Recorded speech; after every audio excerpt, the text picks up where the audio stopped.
Hello दोस्तों, स्वागत है आप सभी का अयोध्या स्टडी पॉइंट पर। तो दोस्तों, हम जो पढ़ रहे थे अधिगम, तो अधिगम का हमने शुरू से लेकर आखिरी तक जो है देखा कि अधिगम होता क्या है, अधिगम कैसे होता है, ये सारी चीज़ें हमने देखी। और देखते देखते हम पहुंचे कि अधिगम के सिद्धांत पर। तो अधिगम के सिद्धांत में हमने देखा ये जो सिद्धांत थे, व्यवहारवादी सिद्धांत और गेस्टालवादी सिद्धांत, या जिसको हम कहते हैं संज्ञानवादी सिद्धांत पर। तो लास्ट वीडियो में क्या किया हमने, लास्ट वीडियो में जो है अधिगम का जो व्यवहारवादी सिद्धांत था, उस व्यवहारवादी सिद्धांत को हमने पूरा कर लिया है। जो चार साइंटिस्ट ने किया था वो जो व्यवहारवादी का सिद्धांत था। तो अगर व्यवहारवादी सिद्धांत अगर आपने नहीं देखा है तो प्लीज उसको जाकर वीडियो के प्लेलिस्ट में आप जाएं और व्यवहारवादी सिद्धांत देखें। व्यवहारवादी सिद्धांत देखने के बाद जो है ये एक ही वीडियो में मैंने पूरा कर दिया है। जो संज्ञानवादी सिद्धांत या गेस्टालवादी सिद्धांत है, ये मैंने एक ही वीडियो में पूरा कर दिया, तो इसमें काफी आसानी होगी आपको पूरा कंपेरिजन करने में।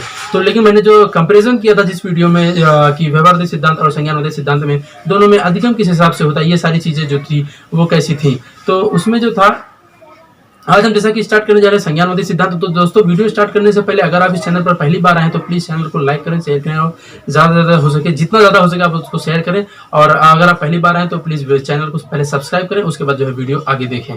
तो दोस्तों जो है वीडियो में आज हम स्टार्ट करने जा रहे हैं संज्ञानवादी सिद्धांत।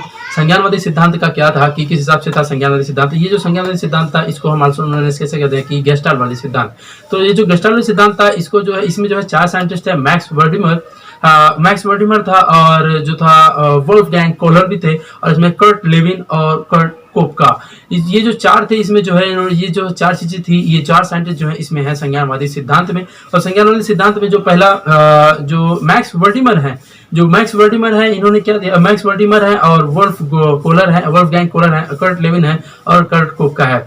लेकिन जो संज्ञानवादियों के सिद्धांत के अनुसार जो अधिगम होता है वो सूझ पर अधिगम होता है, अचानक होता है। इनका मानना क्या है, अधिगम जो है अचानक होता है। जैसा मैंने शुरू में आपको समझाया था कि अधिगम जैसा था वो जो था वो सूझ पर डिपेंड करता है, सूझ अचानक अधिगम होता है, ये संज्ञानवादियों का मानना था। और इनका मानना यह था कि अधिगम जो है केवल और केवल जो है मानव कर सकता है।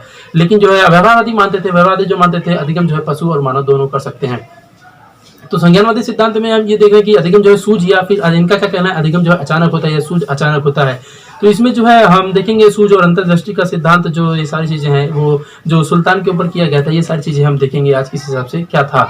तो मैंने जो पहले वाली वीडियो में मैं बोल रहा था कि पहले वीडियो में मैंने बताया है कि ये संज्ञानवादी सिद्धांत में अधिगम किसको कहते हैं, मतलब उसमें जो संवेदना होती है, फिर संवेदना से प्रत्यक्षीकरण होता है, प्रत्यक्षीकरण से हमें क्या मिलता है, संज्ञान होने के बाद हमें क्या होता है, ज्ञान।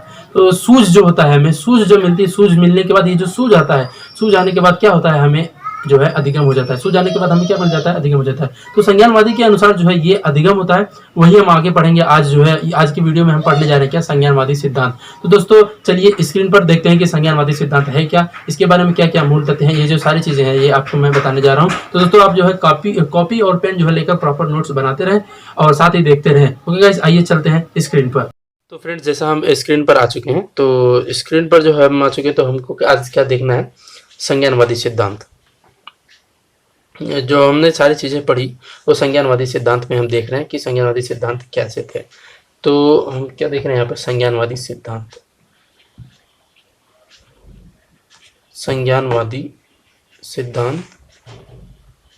या फिर हम इसी को कहते हैं क्या, गेस्टालवादी सिद्धांत।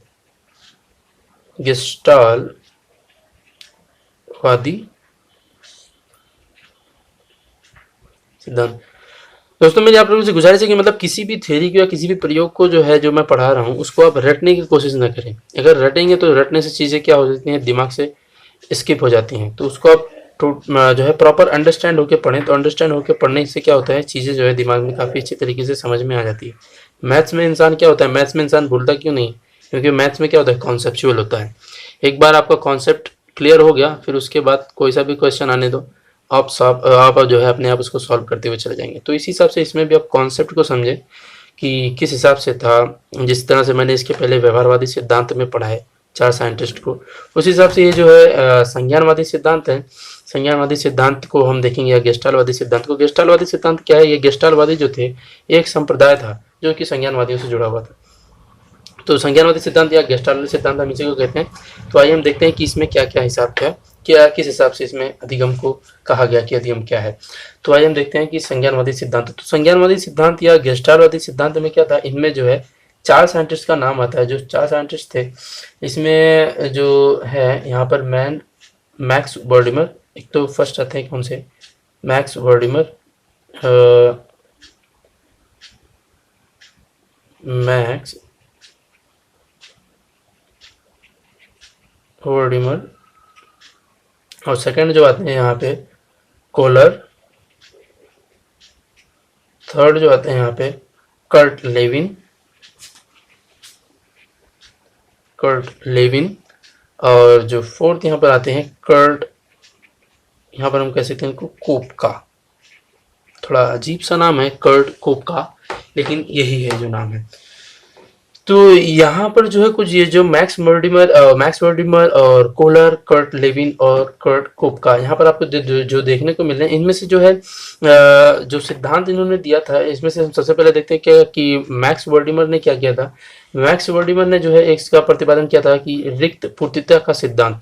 इन्होंने मैक्स ने क्या दिया था, रिक्त पूर्तिता का सिद्धांत दिया था। इन्होंने रिक्त पूर्तिता का सिद्धांत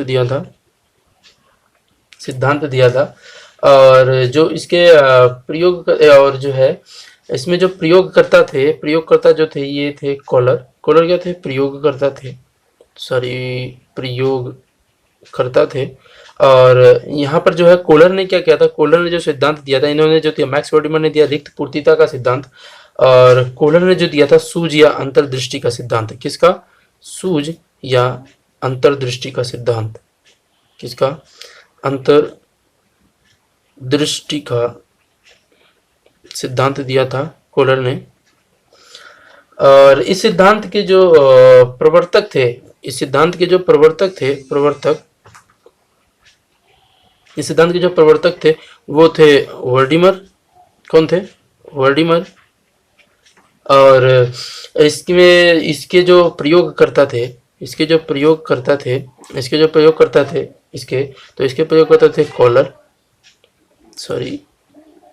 कोलर।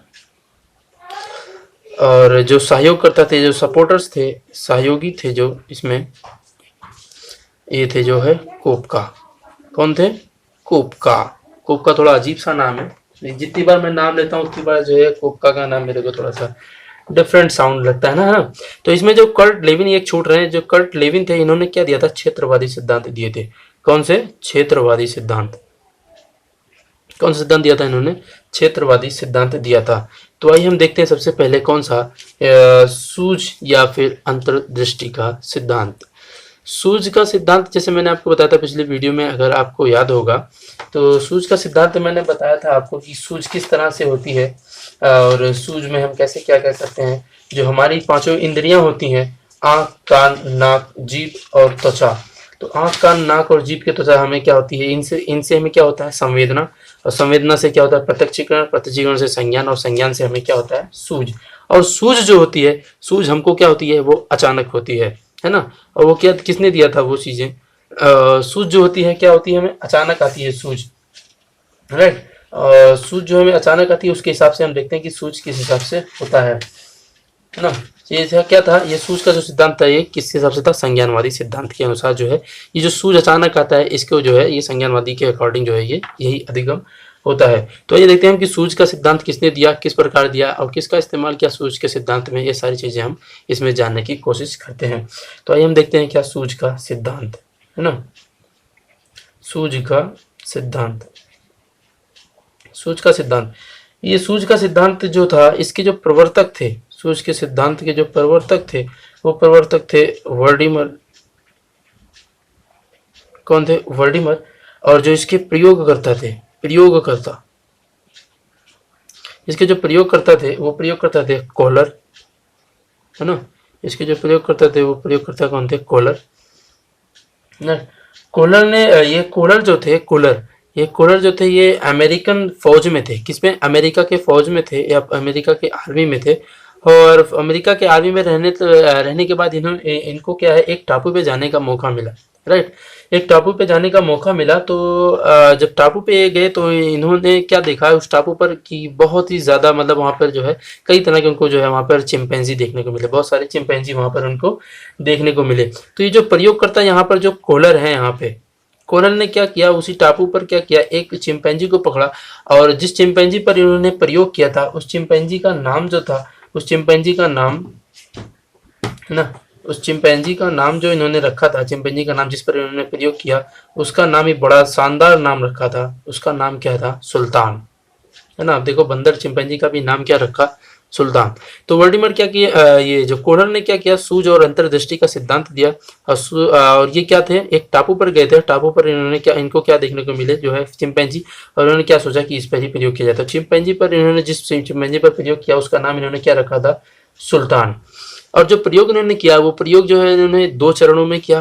पहला चरण जो था प्रयोग का, पहला चरण जो था प्रयोग का, उन्होंने क्या किया, एक कमरे में जो है चिंपैंजी को बंद कर दिया।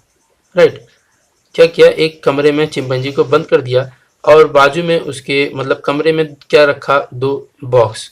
और 2 बॉक्स की हाइट इतनी थी कि अगर दोनों बॉक्स को एक दूसरे के ऊपर रखा जाए तो यहाँ पर जो चिंपैंजी सुल्तान था, यहाँ पर ऐसे इस तरह से क्या लटके हुए थे, केले के गुच्छे, है ना। केला लटकाया था उन्होंने और चिंपैंजी को भूखा रखा था।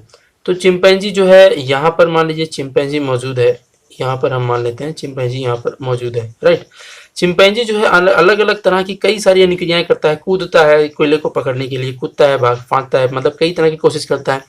अंततः इसको एक अचानक जो है, अंततः इसको अचानक सूझ आती है ना। जो सूझ आती है तो वो क्या करता है, दोनों बॉक्स को एक दूसरे के ऊपर रखता है। और दोनों बॉक्स को एक दूसरे के ऊपर रखकर और बॉक्स के ऊपर जब वो चढ़ता है, और बॉक्स के ऊपर चढ़ने के बाद इसका अप्रोच जो है केले तक हो जाता है और वो केला लेकर खा लेता है ना। तो ये जो अचानक जो सूझ है, इसकी ये तो जो संज्ञानवादी का सिद्धांत है वो यही कहता है कि जो अधिगम होता है वो अचानक होता है। सूझ मतलब ये क्या किया, बंदा जो अलग अलग तरह की कई सारी क्रियाएं करता है, लेकिन अचानक जो है उसको सूझ में आता है कि मैं क्यों ना ये दोनों बॉक्स को एक दूसरे के ऊपर रखूं और फिर केले के ऊपर अप्रोच करूं। और ये दोनों अचानक उसको जो सूझ आता है, सूझ आने के बाद वो दोनों बॉक्सेस को एक दूसरे के ऊपर रखता है और केले को जो है हासिल कर लेता है। और साथ ही जो है इन्होंने दूसरा चरण जो रखा, हम दूसरे चरण को दूसरे पेज में देखते हैं। जो दूसरा चरण रखा इन्होंने, उसका प्रयोग का अपना दूसरा चरण हम यहाँ देखते हैं। जो दूसरा चरण इन्होंने रखा, दूसरे चरण में तो इसमें इन्होंने क्या किया, एक कमरे में जो है उसी सुल्तान को रखा कमरे में, है ना। और कमरे में रखा तो वापस वही यहाँ पर सुल्तान को रखा कमरे में, मतलब एक मैं पोजीशन बना दे रहा हूँ, कहीं ना कहीं तो बनाना पड़ेगा ना। कमरे में रखा और कमरे में क्या किया, 2 स्टिक रखा, है ना, 2 छड़ी रखी, इस तरह की 2 छड़ियाँ रखी। और यहाँ पर क्या किया, केले के गुच्छे को लटका दिया, वापस केले के गुच्छे को लटका दिया। अब वापस क्या किया, यहाँ पर ये क्या है, ये छड़ी है। राइट, आप लोग कुछ और ना समझिए कि क्या बना दिया मैंने, ये जो है छड़ी थी। राइट, तो छड़ी जब रखा और लेकिन इन दोनों छड़ियों की खासियत ये थी कि ये दोनों छड़ियों का जो एंड पॉइंट है, ये दोनों एक दूसरे के पास जब आते थे तो तो छड़ी की खासियत थी, तो दोनों आपस में जुड़ जाते थे। तो सुल्तान क्या करता है, इधर उधर कूदता फांदता है, कई बार कूदता फांदता है, इधर उधर करता रहता है, लेकिन उसको जो समझ में नहीं आता कि वो केले को कैसे हासिल करे। लेकिन थोड़ी देर के बाद उसकी वो जो है छड़ी को पकड़ता है और छड़ी को क्या करता है, जोड़ लेता है। तो ये जो अचानक जो छड़ी को जोड़ा उसने कैसे किया, अचानक उसको कई सारी गलत क्रियाएं करने के बाद जो अचानक उसको जो है एक सूझ आता है कि क्यों ना इस छड़ी का प्रयोग किया जाए। तो वो छड़ी को क्या करता है, ठीक उसी पोजीशन में लाता है जिससे छड़ी क्या होती है, आपस में जुड़ जाती है। उसके बाद क्या होता है, उस छड़ी के थ्रू जो होता है, दोनों छड़ियाँ जुड़ने के बाद जो होता है, इसका अप्रोच जो है केले पर बन जाता है और उस छड़ी से वो केले को उतार कर आराम से वो केला हासिल कर लेता है। तो केला हासिल कर लेता। ये दोनों चरण में जो थी वो उनकी ये जो दोनों चरण में जो था उनका जो है प्रयोग था कोहलर का। तो उस हिसाब से उन्होंने जो है अपना एक जो पॉइंट्स बताए, कुछ जो पॉइंट्स बताए इन्होंने अपने प्रयोग में, जो पॉइंट्स बताए इस हिसाब से जो अधिगम हुआ या जो इस हिसाब से जो उसको सूझ आया, ये अंतर्दृष्टि का जो सिद्धांत जिन्होंने बताया कि अधिगम जो है, इन्होंने बताया कि अधिगम क्या होती है, ये बताया कि अधिगम जो है संज्ञानात्मक, क्या अधिगम जो है संज्ञानात्मक प्रवृत्ति का होता है। कैसा, संज्ञानात्मक प्रवृत्ति का होता है, संज्ञानात्मक प्रवृत्ति का होता है। और जो अधिगम होती है, इन्होंने आपको बताया कि अधिगम जो होती है, पॉइंट 2, अधिगम जो होती है वो सूझ पर आधारित होती है ना, सूझ पर आधारित होती है। और जो थर्ड पॉइंट बताया, इन्होंने बताया कि इस प्रकार जो अधिगम होता है, इस प्रकार का अधिगम जो होता है, इस प्रकार का अधिगम जो होता है, अधिगम लगभग स्थायी होता है। कैसा, इस प्रकार का जो अधिगम होता है वो लगभग स्थायी होता है। और जो चौथी बात बताई इसमें कि अधिगम या सूझ है ना। इसी को हम अधिगम जो हुआ, यानी कि इसको हम सूझ भी कह सकते हैं, अधिगम, या फिर इसी को हम कह सकते हैं क्या, सूझ।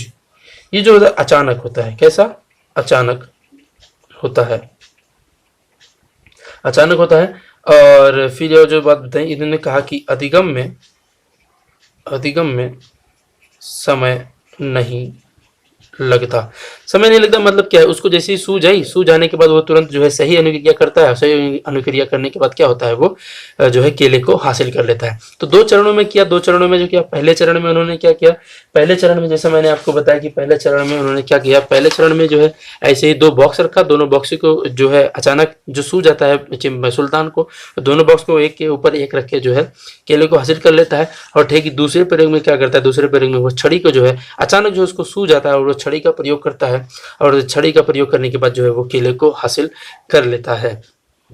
राइट। अब आइए देखते हैं कि दूसरा सिद्धांत जो दिया कर्ट लेविन ने जो सिद्धांत दिया वो क्षेत्रवादी का सिद्धांत दिया। वो क्षेत्रवादी के सिद्धांत में हम देखते हैं कि किस हिसाब से क्या मेथड था उसमें। तो हम क्या देख रहे हैं अभी, क्षेत्रवादी सिद्धांत जो दिया कर्ट लेविन ने, वो किस हिसाब से दिया और उसमें क्या बातें थी। सेकंड जो है इसमें क्षेत्रवादी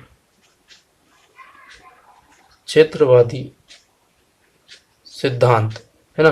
क्षेत्रवादी सिद्धांत ये किसने दिया, ये दिया गिवन बाय कर्ट लेविन, है ना, या कुर्ट लेविन भी इसको कुछ प्रोनाउंस करते हैं, लेकिन ये कर्ट लेविन है ना। किसने दिया, ये कर्ट लेविन ने दिया। इन्होंने बताया कि जीवन आदेश में जो प्राणी होता है ना, जीवन आदेश में जो प्राणी होता है वो वातावरण में चारों ओर से घिरा रहता है, मतलब वो चारों तरफ वातावरण से घिरा रहता है। इसमें जो इन्होंने कहा कि प्राणी जो है अपने वातावरण में घिरा रहता है, ठीक। क्या बताया, प्राणी जो है अपने जीवन देश में क्या होता है, प्राणी वातावरण में 2 चीजों से घिरा होता है। क्या होता है, घिरा होता है। जैसे इन्होंने क्या बताया, जैसे मान लीजिए ये क्या है, ये अगर मान लें कि जैसे मान लेते हैं ये है एक वातावरण और यहाँ पर आप है मौजूद, राइट। ये कुछ इस हिसाब से।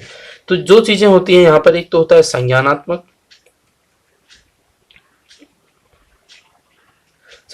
और यहाँ पर जो चीजें होती हैं ये होती हैं वातावरणीय, है ना, या वातावरण।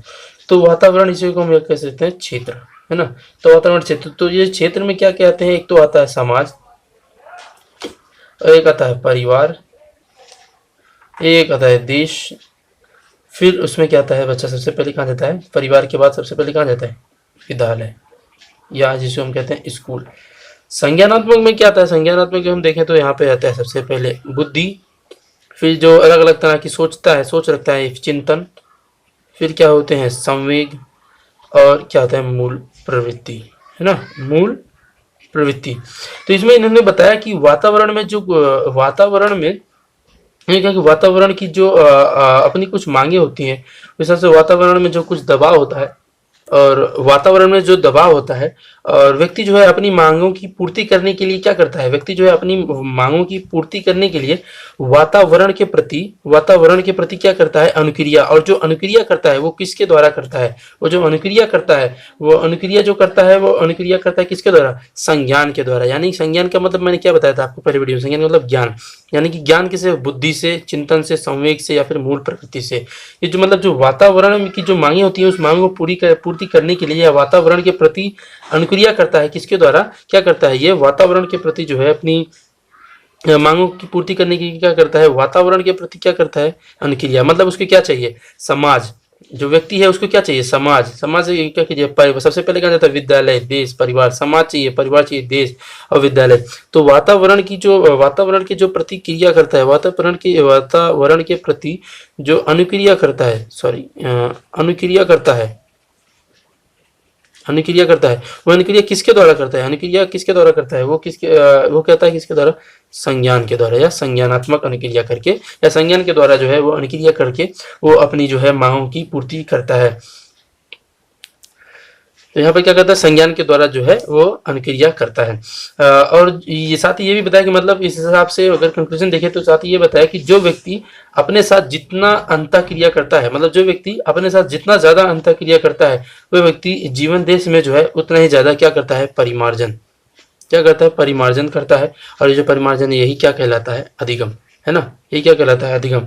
तो दोस्तों जो संज्ञानवादियों के हिसाब से था यही अधिगम था, मैक्स वर्डिमर और कोलर और कर्ट लेविन और कर्ट कोक का। तो जो क्षेत्रवादी का सिद्धांत है ये कर्ट लेविन ने दिया, और सूझ या अंतर्दृष्टि का सिद्धांत जो दिया, सूझ या अंतर्दृष्टि का सिद्धांत किसने दिया था, वो दिया था किसने, कोलर ने। इसके जो प्रयोगकर्ता थे कोलर थे, और जो प्रवर्तक थे सूझ या अंतर्दृष्टि के सिद्धांत के वो मैक्स वर्डिमर थे, मैक्स वर्डिमर थे, है ना। और सूझ अंतर्दृष्टि के सिद्धांत में जो प्रवर्तक थे वर्दिमर, प्रयोगकर्ता कोलर, और जो सहयोगी थे उसमें वो कोपका थे, है ना। और जो रिक्त पूर्ति का सिद्धांत जो था दिया था वो मैक्स वर्डिमर ने दिया था, और कोलर ने क्या किया, सूझ और अंतर्दृष्टि का सिद्धांत दिया। और इस क्षेत्रवादी में जो है इन्होंने क्या दिया, क्षेत्रवादी का सिद्धांत जो है किसने दिया, कर्ट लेविन ने। तो दोस्तों जो है आज का जो अधिगम का सिद्धांत जो है आज के वीडियो में खत्म हो रहा है, आज के वीडियो में पूरा हो रहा है। इसके बाद जो हम पढ़ेंगे अल्बर्ट बांडुरा का जो था, अल्बर्ट बांडुरा का हम थोड़ा सा स्थानांतरण नियम पढ़ेंगे। अल्बर्ट बांडुरा के हिसाब से जो अधिगम स्थानांतरण क्या है, फिर अल्बर्ट बांडुरा की कुछ प्रिंसिपल्स पढ़ेंगे, और उसके बाद जो हम पढ़ेंगे कि अधिगम स्थानांतरण कैसे है। फिर उसके बाद हम इसकी कुछ क्वेश्चन सीरीज सेट्स लगाएंगे। उसके बाद जो है ये अधिगम का टॉपिक जो है अपना हो जाएगा क्या, खत्म। तो अधिगम के बाद जो है हम दूसरा चैप्टर शुरू करेंगे जैसा होगा। तो दोस्तों वीडियो आप बताएं कि वीडियो आपको कैसा लगा। अधिगम जो अगले, मेरे हिसाब से अगले 2 वीडियो में ये अधिगम का जो पूरा टॉपिक है अधिगम का ये खत्म हो जाएगा। उसके बाद मैं सोच रहा हूँ कि साइकोलॉजी या मनोविज्ञान लेकर आऊँ। फिर मनोविज्ञान के बाद जो हम देखेंगे अलग अलग बातें, क्या अभिप्रेरणा वगैरह जैसे है, ये सारी चीज़ें हम देखेंगे। तो दोस्तों अगर वीडियो आपको अच्छा लगा तो प्लीज़ वीडियो को लाइक करें, और अभी तक आपने चैनल को सब्सक्राइब नहीं किया है तो प्लीज़ चैनल को क्या करें, सब्सक्राइब करें, और साथ ही लाइक का बटन भी दबाएं, और अपने फ्रेंड्स के साथ ज़्यादा से ज़्यादा क्या करें, वीडियो को शेयर करें, ताकि जो ज़्यादा से ज़्यादा लोगों को इस वीडियो का जो है फ़ायदा मिल सके। और साथ ही कमेंट में बताएं कि वीडियो आपको कैसा लगा, और शेयर करना ना भूलें, क्योंकि शेयर करने से क्या होगा, और सब्सक्राइब करेंगे तो मुझे भी क्या मिलेगा यहाँ पर, रिफोर्समेंट, यानी कि मुझे भी कुछ पुनर्बलन मिलेगा। मैं आपके लिए थोड़ा और ज़्यादा मेहनत करूंगा और ज़्यादा अच्छी वीडियो लाने की कोशिश करूंगा। वैसे मैंने इसमें अपना 100% देने की कोशिश की है, लेकिन मैं लगातार इंप्रूवमेंट करता जा रहा हूँ वीडियो में। तो दोस्तों आप लोग ज़्यादा से ज़्यादा वीडियो को लाइक करें, शेयर करें, सब्सक्राइब करें, और कमेंट जरूर करते रहें। कमेंट में बताते रहें कि वीडियो आपको कैसा लगा। Okay guys, thank you for watching, bye bye.